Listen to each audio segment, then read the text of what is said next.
Welcome back to my new blog. তো আজকের ব্লগটা এখন থেকে শুরু করছি। এখন বাজে সন্ধ্যে 7টা। এখন যাব হাতিবাগান। হাতিবাগান নিশ্চয়ই তোমরা অনেকেই শুনেছো। তো বাইরে একটু আগে বৃষ্টি হচ্ছিল, কিন্তু এখন বৃষ্টিটা তো কমে গেছে।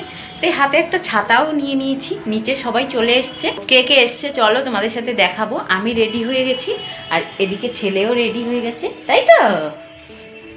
এই তো দেখো দেখো। আর হচ্ছে গোপালকে শুইয়ে দিয়েছি। তো চলো বেরোনো যাক। বাইরে বৃষ্টি পড়ছে কিনা জানি না, তো দেখা যাক। কিন্তু মেঘ ভালোই ডাকছে, মেঘ চমকাচ্ছে। চলো দেখা হচ্ছে একটু বাদে। সবার টিম চলে এসছে ছাতা নিয়ে। সব ছাতা নিয়ে যাচ্ছে। সূর্যানি তোমাকে ফোন করলো? ফোন করলো? হাই বলে দাও। কাউকে দেখা যাচ্ছে না, বৃষ্টি পড়ছে, কিন্তু সবাই ছাতা নিয়েই যাওয়া হচ্ছে। এই যে বিনতা ম্যাডাম তার ছেলেকে নিয়ে যাচ্ছে। কিরে গনু, তোর একদিনে স্কুল হলো? হাই বলে দাও। হাই হাই বল। হাই। জল বৃষ্টি তো হচ্ছে, আর কোনো কথা বলা যাচ্ছে না। একেবারে মার্কেটে গিয়ে দেখা হচ্ছে। চলো বাই। এত বৃষ্টি বাদলা মাথায় নিয়ে আমাদেরকে হাতিবাগান যেতে হলো এইটুকুটুকু বাচ্চাগুলোকে সাথে নিয়ে। তার কারণটা হচ্ছে এটা ছিল ছেলের জন্মদিনের আগের দিন। তো ওর জন্য তো কিছু জামা প্যান্ট কেনার ছিল, প্লাস গোপালেরও নতুন জামা কেনার ছিল, তাই আমাদেরকে যেতেই হলো। এখানে দেখো আমরা কিন্তু বাড়ির কাছ থেকে একটা বাসে উঠে পড়েছি, যেটা কিন্তু সোজা হাতিবাগান যাবে। বাসে উঠেও প্রচুর ভিড়, তার মধ্যে থেকে একটু জায়গা করে নিয়ে আমরা কিন্তু বসে পড়েছি। এদিকে ছেলে তার বাবার কোলে কিন্তু আছে, আর এদিকে হাতিবাগানের 4 রাস্তার মোড়ে আমরা দাঁড়িয়ে আছি ওই দিকে যাবো বলে। গাড়িটা সিগন্যালটা ছাড়ছে না বলে আমরা কিন্তু যেতে পারছি না। এবার গাড়ির সিগন্যালটা ছেড়ে দিতেই কিন্তু হাতিবাগানের ওই সাইডে চলে যাচ্ছি, মানে যেখানে শপিং করা হবে। তো ওখানেও গিয়ে দেখছি ভীষণ লোক, ভীষণ ভিড়। এমনিতে তো হাতিবাগান প্রচুর ভিড় থাকে সব সময়। এদিকে আবার সামনে জন্মাষ্টমী, রাখি এইসব আছে। এই দেখো কত রাখি বিক্রি হচ্ছে একেবারে হাতিবাগানের সামনে। তারপরে জুতো দোকান, এই সেই সব দোকান পেরিয়ে কিন্তু আমরা যে কারণে এসেছি সেই কারণের উদ্দেশ্যে চলে যাচ্ছি। এখন আমরা হাতিবাগানে চলে এসেছি, হাতিবাগানে হাঁটছি, তাই তো? চলো কি কেনা যায় দেখা যাক।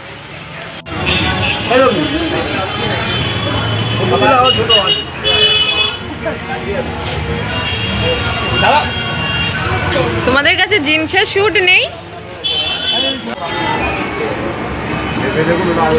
হারিয়ে গেল রে। এটা হতে পারে।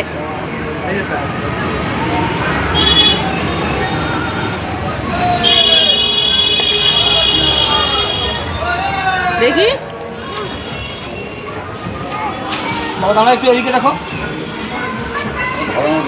এগুলো কি রেট আছে? কোনটা নেবেন? এটা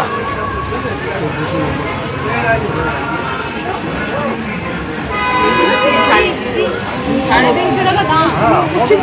এটা দেখে গেলে তো আর কি লাগে? আচ্ছা দেখে হবে কি বলছেন বলেন তো, হয়তো বলেন হলো দিয়ে দেবেন, না রেখে দেবেন। আমরা তো যাচ্ছিলাম যে জিন্সের স্যুট নিয়ে। আচ্ছা এইটু ব্লু দুটো নেব।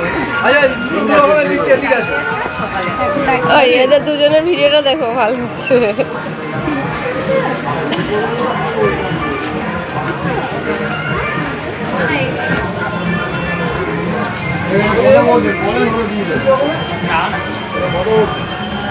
এদের দুজনের ভিডিওটা বলেন হলো দেবো না রেখে দেবো।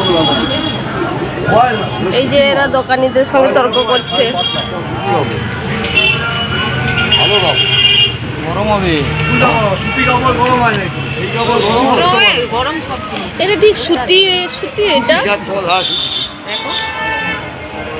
আমার তো মনে হচ্ছে না এটা সুতি। না না এটা সুতি না। সুতি না হলে এরকম হবে না। মিক্স আছে, পুরো মিক্স না না এটা সুতি নয়। মানে এটা সুতি নয়। নয় না না সুতিটা কি আছে এগুলো? কি আছে? কত বলছেন বলেন?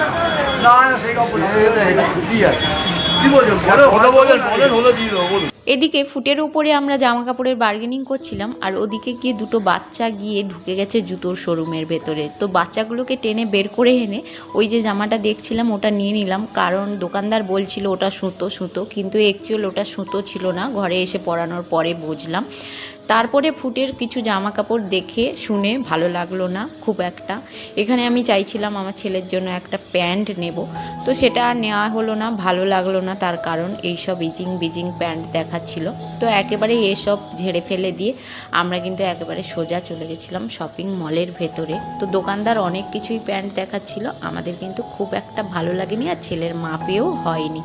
তাই একেবারে আমরা এখানে শপিং মলের ভেতরে ঢুকে যাচ্ছি, কারণ আমার ছেলের জামা কাপড় বেশিরভাগটাই আমরা শপিং মল থেকে কিনে থাকি, তাই ওখানেই বেস্ট পাবো। তারপর গিয়েই দেখি সুন্দর সুন্দর কিউট ডিব্বাগুলো 99 টাকায় পাওয়া যাচ্ছে। ওর ভেতরে কিন্তু অনেকগুলোই জিনিস রাখা যাবে, মানে অনেকগুলো থাকে কিন্তু কৌটো। এই কৌটোগুলো একটা 99 টাকা করে, মিনিমাম 3-4-5খানা মতো জিনিস আছে। মাছ টাছ রাখার জন্য কিন্তু খুব ভালো। তারপর এদিকে ক্যামেরা করছিলাম, তারপর লাস্টে বললো এখানে ক্যামেরা অ্যালাউ নয়। এদিকে প্যান্টগুলো দেখে নিচ্ছিলাম, প্যান্টগুলো এখানেও খুব একটা ভালো লাগেনি। এই শপিং মলটাই কিন্তু খুব একটা ভালো নয়। তো এই শপিং মলটার নাম কি একটা প্রাইম টাইম না কি একটা। তারপরে চলে গেলাম আমরা কিন্তু আর একটা শপিং মলের ভিতরে। এখানে কিন্তু আমরা ব্যাগটা যে রেখেছিলাম যাওয়ার আগে, মানে ভেতরে ঢোকার আগে শপিং মলের বাইরে কাউন্টারে ব্যাগ রেখে যেতে হয়, ওখান থেকে আমরা কিন্তু ব্যাগটা কালেক্ট করে নিয়েই কিন্তু আবার একটা শপিং মলের ভেতর ঢুকে গেছি। সেইখানে সামনেই এখানে কিন্তু জামা কাপড়ের কোয়ালিটি বেশ ভালোই ছিল আর দামটাও ভালোই ছিল। দাম ভালো হলে তো জামার কোয়ালিটি ভালোই থাকবে, সেখানে দামও ভালো ছিল আর কোয়ালিটি কিন্তু এতটাও ভালো ছিল না।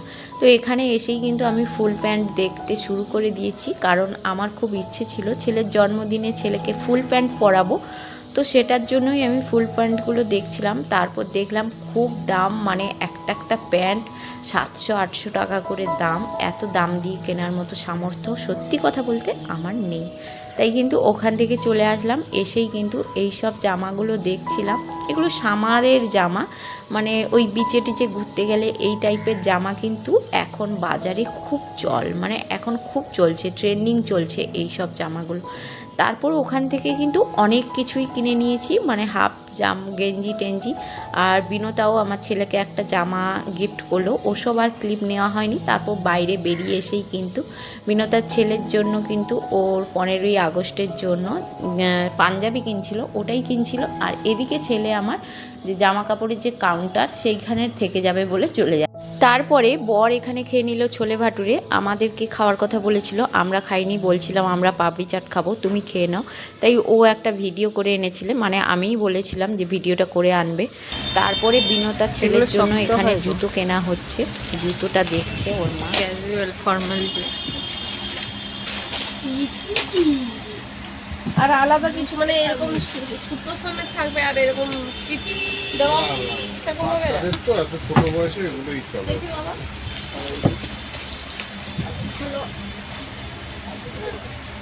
ওই জুতো দোকানটায় তো বিনোতার ছেলের জন্য জুতো পছন্দ হলো না। আর ওখান থেকে বেরিয়ে কিন্তু আমরা আবারও একটা জুতো দোকানে চলে আসলাম।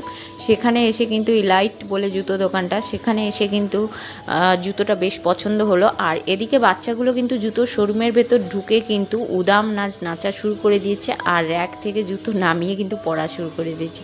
আমার ছেলে আবার আয়নায় মুখ দেখে হাসাহাসি শুরু করে দিয়েছে।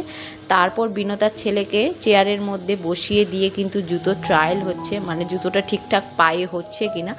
তাতে আমার ছেলেও কিন্তু ইন্টারেস্টেড, তার জন্য দেখবে বলে তাকেও সঙ্গে বসিয়ে দিল। আর সেখানেই কিন্তু বিনোতার ছেলে ছুটে দৌড়ে পালিয়ে গেল। তারপর আমরা আবার গোপালের জামা কাপড় কিনতে চলে আসলাম। এখানে গোপালের জামার যা দাম তা শুনে চক্ষু চরম লাগে। এটার দাম কত? 250। চল জুতা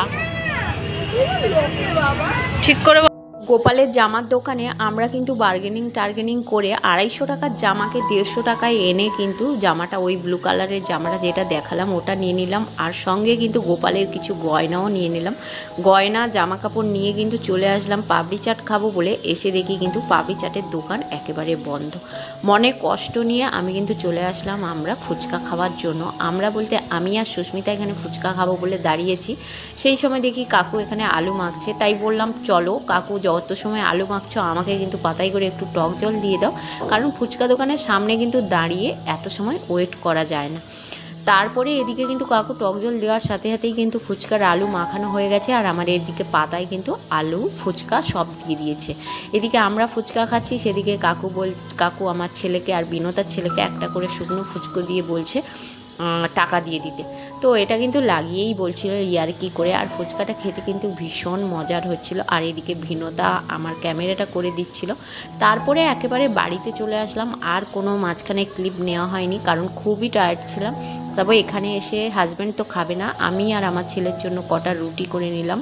সেবেলার ডাল ছিল ফ্রিজে, এদিকে আলু ভাজা ছিল, আর তারপরে খাওয়া দাওয়া সেরে নিয়েই কিন্তু রাত্রি 12টার সময় আমরা আমার ছেলের কিন্তু জন্মদিনের ছোট্ট একটা পুচকু কেক কেটে নিলাম।